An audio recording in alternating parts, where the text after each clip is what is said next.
So I'm hoping to be able to show a couple videos here, since the what I'm going to probably talk about is a little bit more about the tactics and less the strategy. But I have to tell you, I'm honored to be on the stage with so many activists up here. And Barbara, I just love that presentation. I hadn't seen that before, so it was really neat to be able to see that. The two videos I'm going to show a short one here to start out with, just to show from stylistically why I think videos are one of the most powerful tools that we need to use in our effort to try to stop either mega projects or to confront big government or to be able to change how things are done around us. And most of the people in this room deal with transportation projects, but I find it whatever central planning scheme you might be trying to confront, the tactics are basically the same. And just as a short background, so I've recently become the executive director for the Citizens Alliance for Property Rights, which is mainly based in Washington, and we have some chapters down in California. This is the heart of darkness when it comes to central planning. So for those of you who don't live in the Pacific Northwest, if you want to see the horrible concepts and ideas that are coming to you shortly, you can come visit our community, and we'll show you what's going on. Although I think Florida has a lot of we share a lot of terrible ideas and planners with Florida as well. I'd like to start out with this quote, just because a couple months ago, Kevin Williams of the National Review, and referring to the Planned Parenthood videos in this case, talked about how, if the pen is mightier than the sword, the modern digital video camera and the associated editing suite is a thermonuclear warhead, and the internet is an ICBM traveling at the speed of light. And I like to use this just simply as a reference, because regardless of how you feel about a specific topic, I think the Planned Parenthood videos are an example of a topic that millions and millions of dollars have been spent trying to educate, reach out, rallies, lobbyists, all kinds on an issue. And in a span of 1 week, and it was a couple years of prep, as somebody would know, a series of videos were put out that completely changed the topic and the dynamics of that issue, to the point where in Washington, D.C., they were talking about shutting down, trying to really make a major confrontation over it. And the day before those videos came out, the week before, it wasn't even on the radar screen of anybody in D.C. on either side of that issue. Videos are very, very powerful tools, and I think it's something that our side, if the more we can master and capture that skill set, I think the better off we're going to be. So with that, I'll see if this works, and I'll go in. This is an example of one. I did a series of these videos called Tales of Tyranny for the Freedom Foundation, where I worked for 4 years as their property rights director in the Grassroots. So I'll see, there should be some sound on this. My wife and I were looking for some more property and that type of thing. So in December of 2007, I purchased a property here. And because, the outdoor, the wildlife, right after I retired from the federal government, I was spending more time here, and I wanted to just kind of enhance the wildlife. I had almost 4 acres. Primarily, most of it is just a field. And, mowing in it, that type of thing. And my wife and I enjoy watching birds and everything. There's a lot of geese and ducks and, the blue heron that pass through the area. So I came up with the idea of building a pond on the property, just to kind of, number one, really, it was to assist wildlife, but to turn basically just an empty field into a habitat for wildlife. Joe Reminar is typical of most property owners. Are you able to hear this back there? Or? And he uses his spare time to make improvements on it, both for his enjoyment and for the benefit of the environment. Joe put substantial effort into creating the pond on his property as a wildlife enhancement project. The past 2 springs, I've had nesting pairs of geese, nesting pairs of ducks. I've had the blue herons come here all the time to eat the frogs, of course snakes, of course the birds love it, the deer come there sometimes, even the coyotes. Both Joe and the wildlife were enjoying the newly created habitat. Nobody could have predicted what happened next.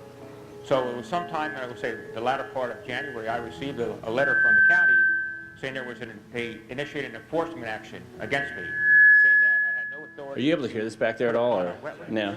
That was the first I ever heard of that. I never knew my property contained wetlands. And number 2, that they were going to fine me, and if the fine isn't paid, I was going to get assessments, and that I had no option other than to fill the pond. Joe is justifiably proud of his accomplishment. He turned an empty field into a beautiful feature and a wildlife habitat. However, he made one crucial mistake. He did not get permission from the central planners at Whatcom County. And for this crime against bureaucracy, he was going to be punished. Actually, I had Fish and Wildlife came out here and they looked at all. He actually said that no, it actually created a wildlife habitat which they like to see, and they had no problem with the pond. You know, when this ball started rolling, and you know, the county gave me no option other than to fill it. So number one, I had to contact an attorney because, you know, to see if I could keep the pond, so I have attorney fees. And then what we did, we actually submitted a mitigation plan, but instead of filling the pond, we submitted a mitigation plan keeping the pond. And then I also had, you know, contact a land use expert, again, who was advising me also. So between those three different individuals, I'm you know, out of pocket right now over $5,000. Joe is tangled up in a bureaucratic web of red tape.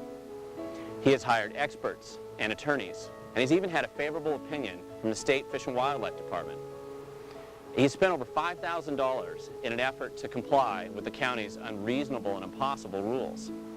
Whatcom County has been unbending, and they're bullying Joe into destroying the pond that he worked so hard to create. The county's been unwilling to find any common sense solution. This is what's really frustrating, is all I created was wildlife habitat, but yet the county is telling me to destroy wildlife habitat in order to save, you know, the environment. It just doesn't make sense.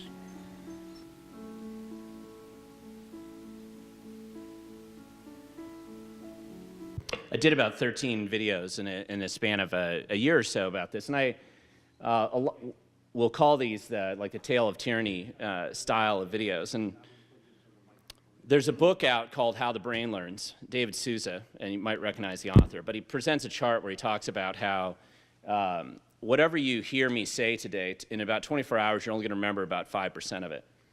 And if you read what I'm going to tell you, you'll remember about 10% of it in 24 hours. But if I can present you a video or a multimedia sort of presentation, if you can visually see it, then you'll remember about 20% of it. And you think about some of the stuff from yesterday, IJ's video presentation, that stands out when you see it. The ads that Jim had showed you earlier, those are the kind of things that we remember. And the thing about video, what's so powerful is that, you know, I'm in a room of academics here. Most people here are pretty academic. You do research, charts, flow charts, coefficient of dispersion, right? I mean, you're talking about language because you're dealing with the facts and you're doing a lot of research. But 90% of the people out there make decisions purely on emotion. They really do. And it's difficult for people who do a lot of research, like people like you and I and people in the room. We want to dig into this, and we want to get all the facts and all the details. But the majority of people, you know, do not make their decisions based on facts or flow charts or analysis. They tend to make it based on emotion.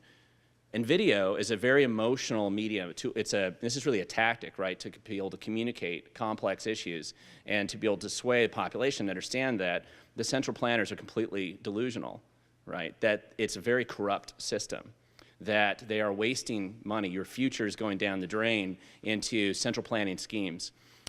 If you can communicate these ideas emotionally in a way that connects with people, they'll relate a lot more to Joe Reminar than they will to the central planner that told him that in order to save the environment, you need to destroy it, right? Those are the kind of messages that you want to try to find and communicate. So, because I think, you know, if we were in a war of white papers, you know, our side would have won a long time ago. The truth is on our side. I travel all over the place talking to people, at least in our state, especially with activists, and I find very good people who know the facts and know the details, and they know what's going on, and we're right. The other side suffers when they're exposed, when the truth comes out, when you know what they're at, when you can actually explain that to people, we win. And there's nothing really new with this. Emotion has been used for a long time. If you think back, even in the 1860s, Uncle Tom's Cabin, right? That was an emotional appeal to America to expose the evils of slavery. It was one of the most popular books ever sold in North America. It was second only to the Bible in that century. And, you know, remember the Alamo, right? I mean, there's things that I'm in Texas, right? So I got to say that. But there's emotional appeals that you can reach out and tell people that, unlike back then, we have the power of video. And we're in a very, very serious, you know, political battle here. And one of the things I do a lot is train activists around the state to try to be more effective. Now, I'm a fifth-generation Washingtonian, but despite that, I actually went back to school in a place called Columbia University. It's the same school where our dear leader went to. And like him, I understand exactly what community organizing is all about. So I learned it while I was there. So what it really comes down to, from my perspective, is that there's three basic rules of activism. Infiltration is largely just learning what the other side does. A lot of us are probably pretty good at this. We go in, we find out what they're actually doing. The willingness to confront them. You have to be able to do that. Barbara and Jim, so everybody here at this table, right? The ability to go out and actually make a confrontation.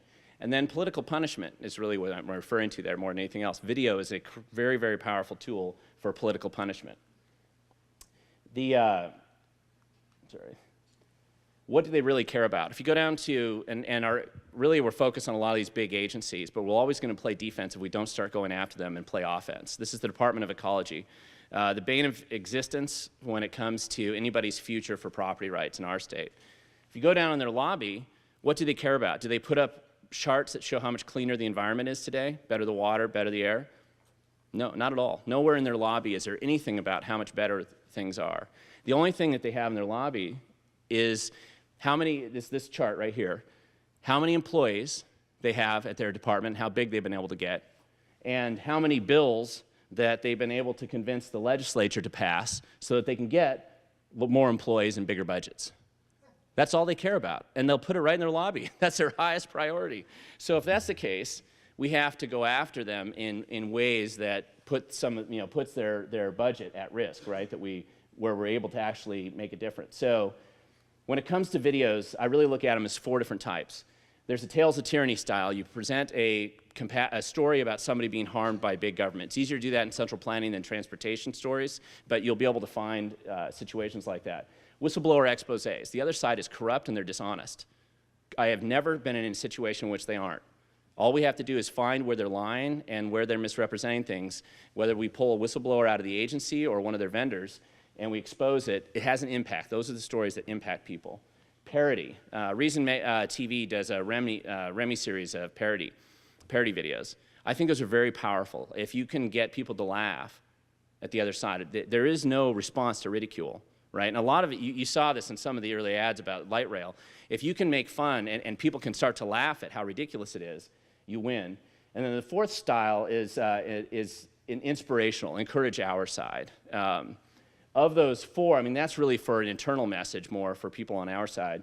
And I'm not sure if I'm having enough time to show this last video, but we'll give it a shot. We'll just try it. John Charles would know a lot about this because indirectly it's about a guy who who was very engaged in stopping a $3.2 billion light rail project over the Columbia River.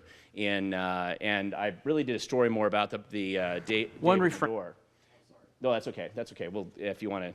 It's a little bit longer, but it was more about the politician. But when you look at what he did, which I think is very similar to some of the stuff that Barbara did up here too, and I don't know if we'll have a chance to show the whole thing.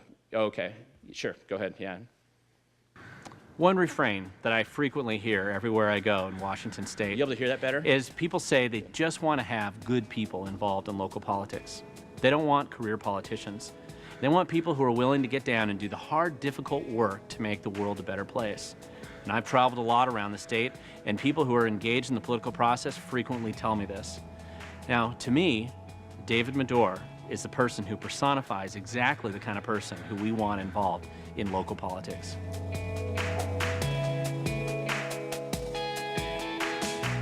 A successful businessman who founded and owns US Digital, providing a living for over 100 local families, David is serious about supporting small local charities and has created a program which provides the resources to ensure 35 local charities can thrive in their mission to help others. Finally, David is someone who cares enough to stand up to strong, powerful political forces despite the personal attacks and harassment, and who maintains a positive, energetic demeanor throughout. I originally met David Medor in 2011 because of his willingness to get involved in a variety of local political issues. Like many of us who care about the political process and local government, he became concerned about an issue that he thought would impact his community, Clark County, which is located in Washington State. Specifically, he became concerned that a local mega project called the Columbia River Crossing, or CRC for short, would introduce expensive bridge tolls for daily commuters. He also became concerned with the ever-escalating costs and questionable political maneuvering to grease the skids for light rail included in this project. David originally approached council members at the Vancouver City Council, and he experienced the treatment that many of us have unfortunately experienced in the past. This city council is stating that you have no say, you have no influence, you cannot change what is on the track to happen here, which is the biggest project in the history of our city. Now we are in a very deep recession. Stores have closed, businesses have gone out, and people are hurting. Our unemployment is very high, and what tolls would do on top of that would be very hurtful. One thing we can do to minimize the possibility of tolls and to minimize the tolls would be to do whatever we can to trim the pork out of this. This very large parking structure here, a very large parking structure here, Yep. And all of this light rail area here. David, please summarize. It's a good presentation. It really should be made to the Project Sponsors Council at CRC. And I personally don't think it's appropriate for citizens' communications. There's no way I'm going to support a project that just does all the improvements south of the river. So, Well, I understand that, sir. Oh, you're done. You're done. Thank you for coming. Okay. thank you, Mr. Madore. I didn't get the memo that we no longer can speak about light rail and tolls. Okay, you're Gene leaving. Harris, you are a Gavel very him down. Gavel disgraceful him person down. tonight. and I can't Gavel believe him it. down. I can't believe it. Gavel down. Out. You've been dismissed. And thus began his exposure to the challenges that face every concerned citizen who attempts to engage City Hall. Now, many of us would go home and be frustrated by the stonewalling and unwillingness of politicians and bureaucrats to listen. However, David fully engaged. He hired a forensic accountant who specialized in fraud investigation to follow the money on the CRC project. He started a local group called No Tolls. He discovered that the local media was unwilling to expose certain aspects of this project, and they had no interest in being fair-minded or looking at the downsides, particularly the light rail elements of this massive project. David hired and developed his own media team to expose the truth.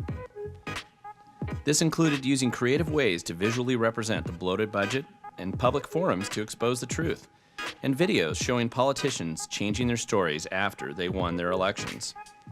Finally, after years of working to communicate his concerns to elected officials and citizens, David decided to run for political office himself. He succeeded in being elected as one of the Clark County Commissioners in 2012 by replacing a longtime politician who would not listen. Like most newcomers to the political process, David has had his fair share of political mistakes. Now, despite these setbacks and the aggressive attacks directed at him, he focused on doing the best job he could as commissioner and now as county councilman. In just 2 years, he led the charge to attract new businesses to Clark County by eliminating much of the red tape and nearly all the fees imposed on businesses attempting to build new facilities in the county. He removed parking fees at local parks and found many opportunities to streamline county government and reduce operating costs. He launched an innovative and unique approach to zoning, which has made Clark County the least controversial zoning process I've ever seen in Washington State. Not surprisingly, the unemployment rate has dropped significantly in Clark County, and businesses are locating and expanding here. Now, as for that flawed CRC project that originally inspired David to become so involved in local politics, it eventually collapsed, due to in large part to David Madore.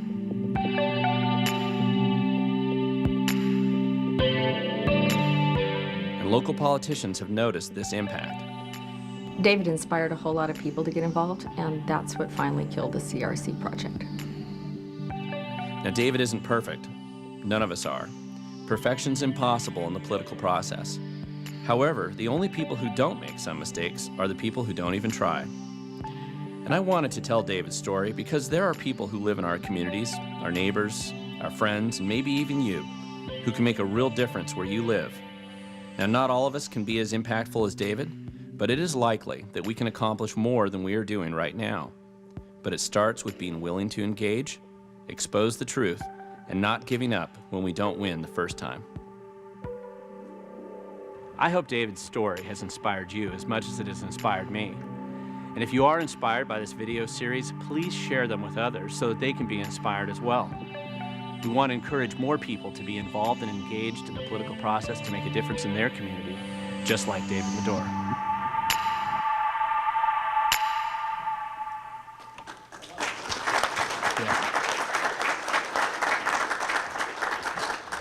So I'm going to say John knows all about this story and all the background on it, but you know, the purpose of this wasn't so much about the CRC project as I was trying to tell a story about one of the people who got involved and engaged in doing it. And video was a powerful piece of this tool, and it's something that I think beyond just defeating these projects, we need to stop the agencies and the entities that are promoting them. We have to shut them down and go after them aggressively and end their existence in our civic environment. So I think that that's one of the priorities that we have to make, because many of us don't want to spend the rest of our life always playing defense against these projects. We need to go in and find the sponsors and end their ability to basically exist at our expense. Video is a super powerful tool to that. And despite, Washington State, this is, you can read this for us, it's a very powerful statement actually in our Public Records Act. But anyway, with that, I think video is a super powerful tool. I got to wrap it up, and are we going into questions then after that? Okay, so with that, thank you for listening.